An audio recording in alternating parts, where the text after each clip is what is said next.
네, 오늘 하나님께서 우리에게 주신 말씀은 누가복음 24장 13절로부터 35절까지의 말씀입니다. 누가복음 24장 13절로 35절까지의 말씀, 제가 가진 성경으로는 신약성경 140쪽에 있습니다. 누가복음 24장 13절로 35절까지의 말씀을 제가 한 절, 여러분들이 한 절 교독하도록 하겠습니다. 그리고 마지막 절은 함께 읽겠습니다. 13절을 제가 먼저 읽겠습니다. 그날에 그들 중 둘이 예루살렘에서 25리 되는 엠마오라 하는 마을로 가면서 그들이 서로 이야기하며 문의할 때에 예수께서 가까이 이르러 그들과 동행하시나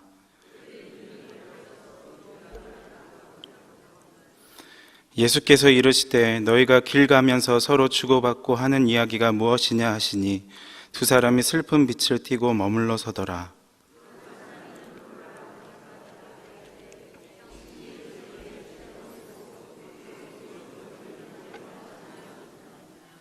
이르시되 무슨 일이냐? 이르되 나사렛 예수의 일이니 그는 하나님과 모든 백성 앞에서 말과 일에 능하신 선지자이거늘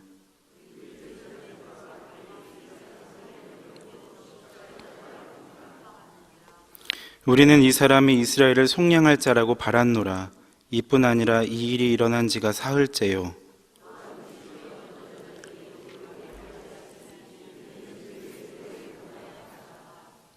그의 시체는 보지 못하고 와서 그가 살아나셨다 하는 천사들의 나타남을 보았다 함이라.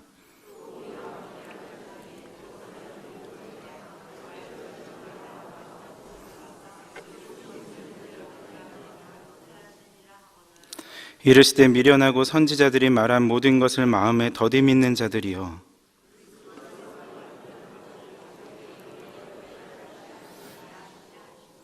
이에 모세와 모든 선지자의 글로 시작하여 모든 성경에 쓴 바 자기에 관한 것을 자세히 설명하시니라.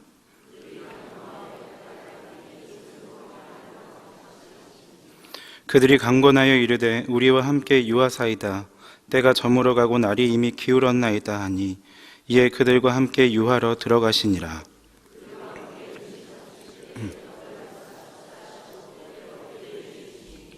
그들의 눈이 밝아져 그인 줄 알아보더니 예수는 그들에게 보이지 아니하시는지라.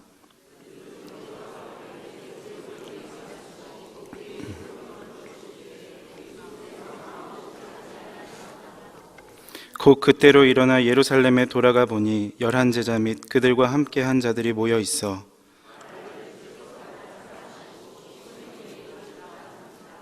함께 읽겠습니다. 두 사람도 길에서 된 일과 예수께서 떡을 떼심으로 자기들에게 알려주신 것을 말하더라. 아멘. 네, 우리 앞뒤 좌우에 계신 분들과 함께 인사하도록 하겠습니다. 새해 복 많이 받으십시오. 네, 새해 복 많이 받으십시오. 네. 며칠 전에 아들과 함께 한 키즈 카페를 찾아갔습니다. 그곳은 어린 아이들의 대통령 뽀로로 캐릭터를 테마로 한 그런 키즈 카페였는데요. 모든 아이들의 꿈과 희망에 어려있는 곳이라는 생각이 들었습니다. 정해진 시간이 되면 아이들과 엄마 아빠들이 다 같이 소극장에 한데 모여서 캐릭터의 공연을 관람하고 또 함께 노래를 따라 부르는 그런 시간이 준비되어 있었습니다. 저도 찬양 다음으로 이 뽀로로 노래를 누구 못지않게 많이 듣고 외웠기에 아들과 함께 열심히 따라 불렀는데요. 시기가 시기인지라 캐럴이 많이 나왔습니다. 신나게 율동을 하며 캐럴을 따라 부르고 있는데 바로 옆자리에서 어떤 분이 이런 이야기를 했습니다. 크리스마스도 지났는데 캐럴을 부르네. 그 순간 생각했습니다. 사람들이 이 성탄절에 대해서는 잘 아는데 성탄절기에 대해서는 모르는구나. 요즘 우리는 성탄절기를 살아가고 있습니다. 성탄절은 12월 25일 단 하루이지만 교회력상 성탄절로부터 1월 6일 주현절에 이르기까지를 우리는 성탄절기라고 이야기하고 있습니다. 이 시간들을 통해서 계속해서 주님의 오심을 기뻐하고 또 다시 오실 주님의 현현을 기대하는 시간을 갖는 것입니다. 예수님의 탄생과 더불어 요한으로부터 세례를 받으시고 공생애를 시작하셨던 것과 관련된 의미를 담고 있는 이 절기가 바로 주연절이라고 이야기할 수 있습니다. 사실 이 주연절을 지켰던 것은 성탄절보다 굉장히 더 오래되었던 일이었고, 동서방 교회가 공의 그리스도의 오심에 대해서 기념하였던 절기였지만 12월 25일을 성탄절로 확정한 서방교회의 영향을 크게 받은 한국교회에는 거의 소개되지 못했습니다. 어찌되었건 우리는 주연절이 오기까지 아직 성탄의 절기를 살아가고 있는 것입니다. 그러니 성탄절이 지나고 연말연초의 분위기가 사라진 후에 성탄 트리를 뿌리 뽑으셨다면 다가오는 연말에는 주연절까지 계속해서 장식해 두시고 26일이면 흔적도 없이 사라져버리는 캐럴 역시 계속해서 들으시면서 하루만으로는 아쉽고 충분하지 못한 이 성탄의 의미를 두고두고 되새기시면 좋겠습니다. 주님의 오심을 기억하는 이때에 주님의 생애 마지막 시점에서 일어난 엠마오 사건을 이야기하는 것은 꽤나 의미가 있겠다는 생각을 했습니다. 처음을 보면 끝을 알 수 있고 또 끝을 보면 처음을 생각할 수 있기 때문입니다. 이뿐 아니라 사실 오늘 말씀에서도 예수님의 현현에 대한 이야기를 다루고 있기 때문에 이 엠마오로 가는 제자들에게 찾아오신 예수님께서 저와 우리 모두의 삶에 찾아오시는 현현하시는 말씀으로 받아들여지는 시간이 되기를 간절히 원합니다. 스승이 죽었습니다. 불과 며칠 사이에 도저히 이해되지 않는 일들이 계속해서 일어나고 그 결과로서 스승이 죽었습니다. 어린 나귀를 타고 예루살렘에 볼품없는 모습으로 입성하시던 예수님을 모두가 호산나 외치며 환영하며 맞았지만 이들은 곧 돌변하며 모두가 한마음 한뜻으로 예수님을 십자가에 매달아 죽게 하였습니다. 온갖 조롱과 멸시를 퍼부으며 그렇게 십자가에 달아 죽였습니다. 제자들은 크나큰 시련에 빠졌습니다. 가족과 재산, 생업과 사회적인 지위, 그 모든 것을 버리고 따르고 쫓았건만 예수님의 말로는 제자들도 기대했던 바가 결코 아니었습니다. 또한 그들은 마지막 상황에서 아무것도 할 수 없었던 무기력감과 죄책감을 쓰라리게 맛보았습니다. 그렇게 지치고 피곤한 마음과 몸으로 예루살렘을 떠나 고향 땅 엠마오로 향하던 두 제자가 있었습니다. 그들은 그간 믿고 따라왔던 예수님을 둘러싸고 일어난 그 이해할 수 없는 상황들을 말하며 허탈하게 고향으로 돌아가고 있었습니다. 아마도 자신의 3년을 신기루를 쫓다가 날려버린 듯한 기분이 들었을지도 모르겠습니다. 그렇게 절망한 가운데 자기에게 익숙한 자리로 돌아가고 있는 그들에게 예수님은 찾아오셨습니다. 하지만 제자들은 눈이 가리워져서 예수님을 예수님으로 알아보지 못했습니다. 오히려 주님이 대화의 주제에 대해서 물으셨을 때엔 어떻게 이 일을 혼자만 모르느냐며 탄식하기까지 합니다. 재차 묻는 예수님께 그들은 예수님 이야기를 들려줍니다. 이스라엘을 속량할 자라 여겼던 그분이 십자가에 못 박혔고 그의 시체가 사라졌을 뿐만 아니라 천사들이 전한 부활의 소식을 이야기해 줍니다. 그러자 주님은 상실감에 빠져서 참담한 그들에게 다시금 새 소망을 불러 일으키십니다. 우리 25절, 26절 말씀을 다 함께 다시 한번 읽도록 하겠습니다. 함께 읽겠습니다. 이르시되 미련하고 선지자들이 말한 모든 것을 마음에 더디 믿는 자들이여, 그리스도가 이런 고난을 받고 자기의 영광에 들어가야 할 것이 아니냐 하시고, 말씀이 말씀하는 바를 믿지 못한 제자들을 향한 주님의 아픈 마음이 느껴지십니까? 다른 사람들은 다 몰라주더라도 너희만은 알아야 할 것 아니냐, 너희만은 믿어 주어야 할 것 아니냐, 우리 주님이 말씀하시는 것 같습니다. 그 후에 주님은 모세의 율법과 선지자의 글과 시편, 이렇게 구약 성경을 통해 예언된 주님에 관한 모든 것을 가르치십니다. 그렇게 말씀을 가르치시며 엠마오에 다다랐을 때에는 이미 날이 저물었고 제자들이 주님을 그들의 집으로 초청하게 됩니다. 그런데 여기서 재미있는 것은 초청받은 주님이 보여주신 행동입니다. 제자들과 함께 유하러 들어가신 주님께서는 그들에게 음식을 나누어 주셨습니다. 이 정말 우스운 상황이지 않습니까? 지금으로 치면 제가 어느 성도님 댁에 신방을 갔는데 갑자기 냉장고를 뒤져서 밥을 차려 함께 나누어 먹는 굉장히 어색하고 서로 불편한 그런 모습이겠죠. 지금 누가 주인이고 누가 객인 것입니까? 주객이 전도되어서 객이 주인 노릇을 하며 떡을 떼어 나누어 주고 있는 모습입니다.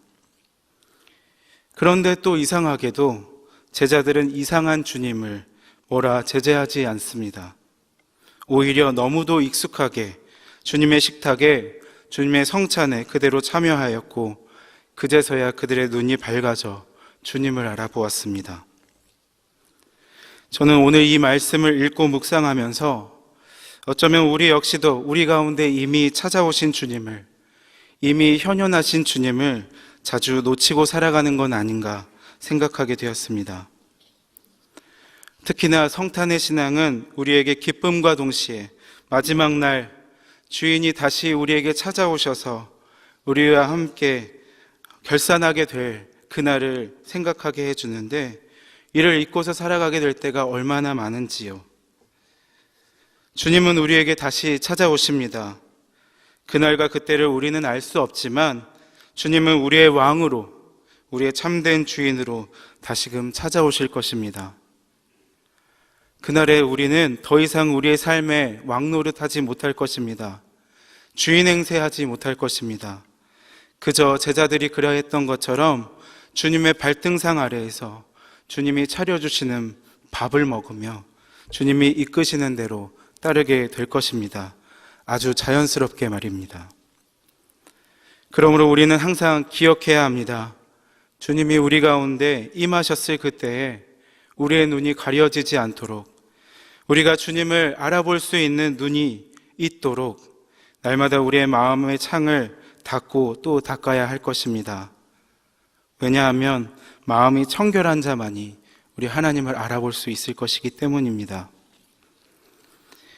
가리워진 눈을 밝히기 위해 우리는 또 날마다 주님의 식탁에 참여해야 하는 삶을 살아가야 합니다. 여러분은 날마다 주님의 식탁에, 주님의 성찬에 초대받는 삶을 살아가고 계십니까? 그렇게 뜨겁게 주님의 사랑을, 아니 주님을 먹고 마시는 삶을 살아가고 계십니까? 사람에게 있어서 이 먹는 행위는 굉장히 중요하다 생각합니다. 주님은 우리에게 무엇을 먹을지, 무엇을 마실지 염려하지 말라 하셨지만 사실 무엇을 먹을지 생각하는 것은 굉장히 중요한 일입니다. 단 주님을 향해 흔들리지 않는 믿음을 가지고 있다면 말입니다. 신학교 시절에 한 교수님이 필독서로 읽혔던 책에 19세기 독일의 실존주의 철학자 루트비히 포이어바흐가 했던 말 한 구절이 실려 있었습니다. 제가 너무도 좋아하고 또 제 삶에 각인하길 원하여서 여기저기 좀 말하고 다니는데요. 이것은 You are what you eat 이란 말입니다. 무엇을 먹고 살아가는지가 곧 그것의 정체성을 결정짓는다라는 말인데, 비단 사람뿐만 아니라 모든 생명체들이 자기 자신을 지키고 또 그 삶을 영위하기 위해 먹는 행위를 최우선으로 두고 살아가는 것 같습니다. 그래서 하필 예수님도 성육신 하시면서 말구유에 오셨던 것이죠. 예수님의 성육신은 주님의 지극한 사랑을 우리에게 보여주신 사건이라고 이야기할 수 있을 것입니다. 그 예수님께서 이 죄가 가득한, 죄가 간영한 이 땅 한가운데, 그것도 마국간에 말구유로, 말밥통으로, 모든 인류의 먹잇감으로 오셨다는 것 말입니다. 이곳 저곳 다른 곳에 오셨을 수도 있었을 텐데 주님은 말구유에 오셨습니다. 그리고 우리에게 먹히셨습니다. 사랑하는 주님의 교회 성도 여러분, 우리의 식탁은 어떻습니까? 여러분은 날마다 무엇을 먹고 마시며 살아가고 계십니까? 여러분은 주님이 우리의 삶의 주인으로 찾아오셔서 우리의 보좌에 앉으시고 주님께서 식탁을 배설하실 때를 진심으로 갈망하며 살아가고 계십니까? 돌아오는 주일 우리는 성찬을 나누게 될 텐데, 여러분은 성찬을 할 때마다, 주님의 몸과 피를 대할 때마다 그리스도의 사랑과 희생의 의미를 되새기고 먹고 마시고 계십니까? 그 성찬을 통해 우리의 장기와 세포 하나하나가 주를 닮아서 그리스도화 되어져 가는 삶을 살아가시길 진정으로 소망하십니까? 주님의 식탁을 대하는 모두에게 놀라운 변화와 진정한 회복이 일어났습니다. 엠마오에서의 두 제자는 영안이 열려서 주님을 알아보게 되었고, 주님과 함께 식사했던 가나의 혼인잔치에서는 기쁨이 마를 새가 없었습니다. 자기 자신만을 위해서 이웃을 강탈하고 갈취하였던 삭개오는 진심으로 회개했던 역사가 일어났고, 예수님을 부인하고 떠난 제자 베드로에게는 치유와 새 사명이 부어졌습니다. 그 자리엔 차별이 없습니다. 높고 낮음이 없고 귀하고 천함이 없고 모두가 하나 되는 은총의 자리가 될 것입니다. 죄인도 세리도 창녀도 모두 다 품으시는 놀라운 사랑과 은혜의 자리입니다. 그런 엠마오가 여러분에겐 있으십니까? 신학생 때 성지순례를 하는 도중에 이집트 카이로에서 알렉산드리아를 가는 길에 있는 마카리우스 수도원을 방문했던 적이 있습니다. 이집트는 마가복음의 저자, 그리고 초대교회에서 큰 역할을 감당하였던 알렉산드리아 교회의 아버지 사도 마가의 후예들이 살아가고 있는 곳입니다. 그들은 지금도 신앙을 지키고 대물림하기 위해서 아이가 태어나면 오른쪽 손목에 인두로 십자가를 지지는데요. IS와 같은 과격한 이들의 여러 핍박 가운데에서도 목숨을 걸고 신앙생활을 하는 콥틱 정교회의 본산이자 정신적인 근원 같은 곳이라고 생각하시면 되겠습니다. 사막 한가운데에서 진리를 추구하며 살아가고 있는 수도자들의 안내를 받아 수도원 이곳저곳을 돌아보았는데, 그 중에서 가장 인상 깊었던 곳 중에 하나는 수도원의 식당이었습니다.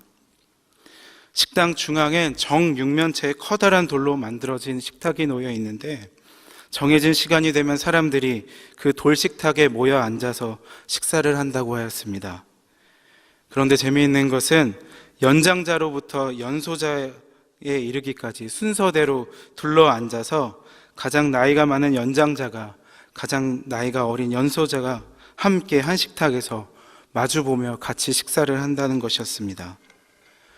그렇게 하는 이유는 이 자리에서 모두가 다 평등하다라는 것과 연소자는 연장자를 통해, 연장자는 연소자를 통해서 서로 배울 수 있는 것, 그것이 유익이 있다고 그렇게 이야기해 주었습니다. 그 자리에 함께 간 저희 팀원 중에 한 분이 그 자리에서 식당에서 질문 하나를 하였습니다. 이 공동체에서 가장 중요하게 생각하는 것이 무엇인지를 물었습니다. 그러자 저희를 안내해 주시던 콥틱 정교회 사제분이 조금도 망설임 없이 한마디를 했습니다. 사랑이란 무엇인가? 여러분에게는 엠마오, 주님의 회복과 사랑을 녹여내는 그 식탁이 있으십니까? 그저 음식만을 먹고 마시는 것이 아니라 주님의 사랑과 공동체의 온정과 환대를 먹고 마시는 그런 자리 말입니다. 모두가 다 같이 먹고 살기 어려워졌다 이야기합니다. 그럴 때일수록 우리는 마음을 잃지 않도록 노력해야 되지 않을까 생각합니다. 왜냐하면 생명의 근원이 마음으로부터 나기에 마음을 지키면 모든 것을 다 지키는 것이고 마음을 잃어버리면 모든 것을 다 잃어버리는 것이기 때문입니다. 그래서 손양원 목사님께서 하셨던 말씀처럼 음식을 잘 먹는 것보다 마음을 잘 먹는 것이 더 좋고 중요한 것입니다. 의복을 잘 입는 것보다 선행을 옷 입듯 하는 것이 더 좋고 중요한 것입니다. 왜냐하면 선행은 나뿐만 아니라 이웃의 마음까지도 따뜻하게 보듬어 줄 수 있기 때문입니다. 돌보아 줄 수 있기 때문입니다. 새롭게 한 해를 시작하는 이 시점에 우리는 다시 한번 결단했으면 좋겠습니다. 2019년 한 해 동안에는 우리의 영안이 열려서 우리 주님을 되찾는 시간이 될 수 있었으면 좋겠습니다. 주님이 우리 가운데 진정한 주인으로 자정하셔서 날마다 주님이 차려주시는 밥상으로 힘을 얻고 용기를 얻고 살아갈 수 있었으면 좋겠습니다.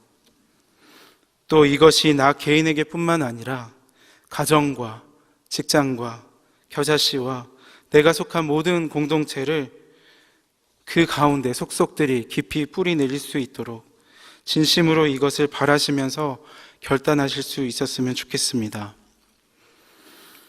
말씀을 마무리하겠습니다. 주님은 이미 우리의 삶에 찾아오셨습니다.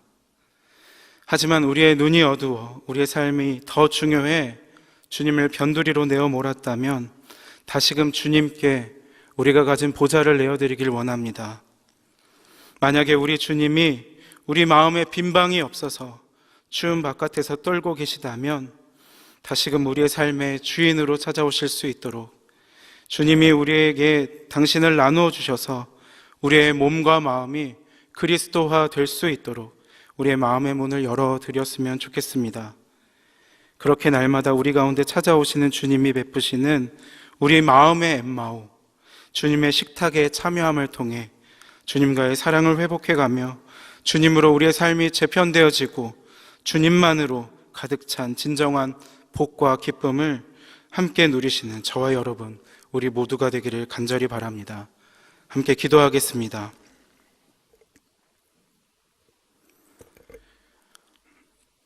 사랑의 하나님, 미련하고 더디 있는 우리에게 날마다 엠마오의 식탁을 허락하여 주시옵소서. 우리 스스로 높아져 있는 보좌에서 내려오게 하시고 우리 주님이 허락해 주시는 하늘 양식을 사모하는 믿음의 삶을 살아가게 하옵소서. 그리하여서 우리의 삶의 모든 삶이 주님의 삶 되게 하여 주시옵소서. 주님 안에 있는 참된 은총과 사랑을 함께 나누게 하시옵소서. 그렇게 변화의 삶으로 인도하실 주님을 기대하며 우리 구주 예수 그리스도의 이름으로 감사하며 기도드립니다. 아멘.